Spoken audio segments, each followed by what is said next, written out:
Good morning, this is Rachel live from Kalkine Studios in Sydney and you're watching the early trades.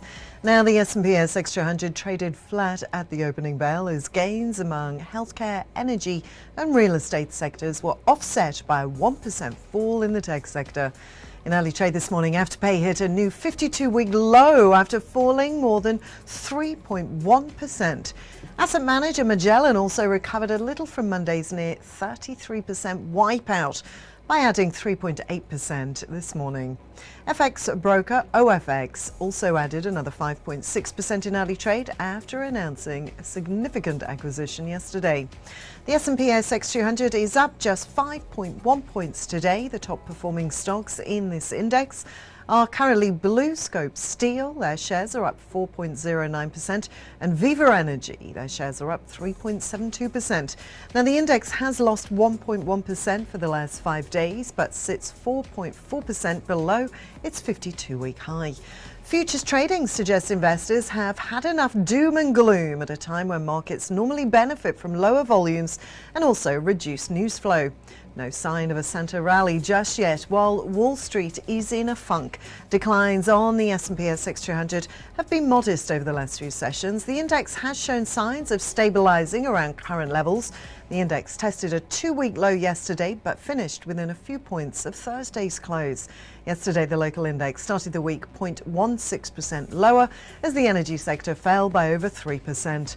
Financials, meanwhile, were dragged lower by Magellan, which confirmed it had lost its mandate with St James's Place as the stock price took a dive by 32%. Trade in the US was predictably defensive. The only sectors to advance were consumer staples, 0.04%, and utilities, 0.05%. US financials skidded 1.9%, materials 1.82%, and industrials 1.65%.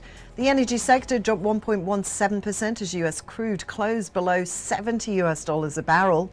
And back home, the Reserve Bank released the minutes from this month's policy meeting. Governor Philip Lowe foreshadowed the content last week. Lowe indicated the bank still saw inflationary pressures in Australia as mild enough to leave official rates on hold through next year. Lowe also outlined 3 options for the bank's asset buying program. On the IPO front, Rubik's Resources is on deck to list today. The Junior Explorer has secured 4 sites across WA and Queensland that are prospective for copper, nickel, PGE, zinc and gold. Moving on to currency updates now. The dollar continued to hover just around 71 US cents. The Aussie dollar was lately off a 0.07% at 71.11 US cents.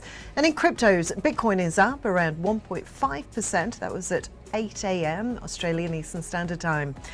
Now, is there any hope left for a last-minute Santa rally for Bitcoin? Well, it can't be ruled out. A number of analysts on social media have been eyeing the 42,000 US territory for a potential Bitcoin bottom as a potential base to bounce off. Later today, the Reserve Bank will release its December minutes. Now, before we look to move to some important updates from ASX listed companies, let's just take a very short break here. I'm Rachel, I'll be back soon.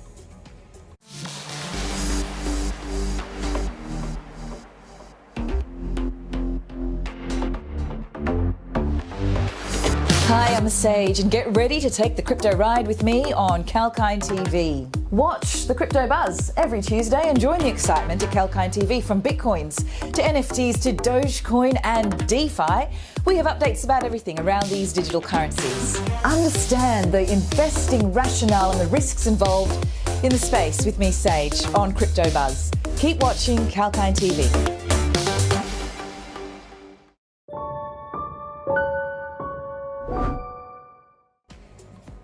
Welcome back, it's Rachel here, you're watching the early trades. We're now going to look at some newsmakers. Woodside Petroleum's Scarborough gas development is being challenged by climate activists in Western Australia's Supreme Court. The Conservation Council of WA has taken the WA's Environmental Protection Authority to court over its approvals that allowed the LNG project to go ahead. The case will be heard on Monday, hopefully, with the council arguing the Environmental Protection Authority allowed approvals to change without undertaking further assessment of their potential environmental impact. Climate activists estimate the energy giant's natural gas development will produce an additional 1.6 billion tonnes of carbon emissions over the next 25 years. Moving on, an asset manager, AMP, says it will delist from the New Zealand Stock Exchange on the 4th of February. Shares will stop trading on the NZX by February the 3rd. AMP said the delisting will support the simplification of AMP's shareholder administration ahead of the planned demerger of its private markets business in the first half of 2022. The delisting reflects the smaller number and the lower level of holdings of AMP shareholders on the New Zealand exchange, following greater accessibility of the ASX to New Zealand-based shareholders.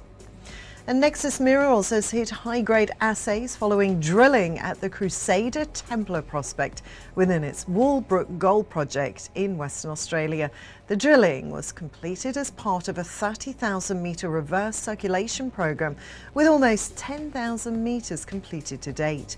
All 28 drill holes intersected mineralisation, which reportedly exhibited strong continuity across 1.6 kilometres of strike. Best results included 29 metres at 4.6 grams per tonne of gold, with 71 metres at 2.06 grams per tonne of gold from 25 metres. Nine Entertainment has executed an agreement regarding the broadcast rights for the National Rugby League 2023 to 2027 seasons. Nine has acquired the rights to broadcast 3 live games a week on Thursday and Friday evenings, as well as Sunday afternoons. The company will also air a live Saturday night match in the last 5 rounds of the regular competition.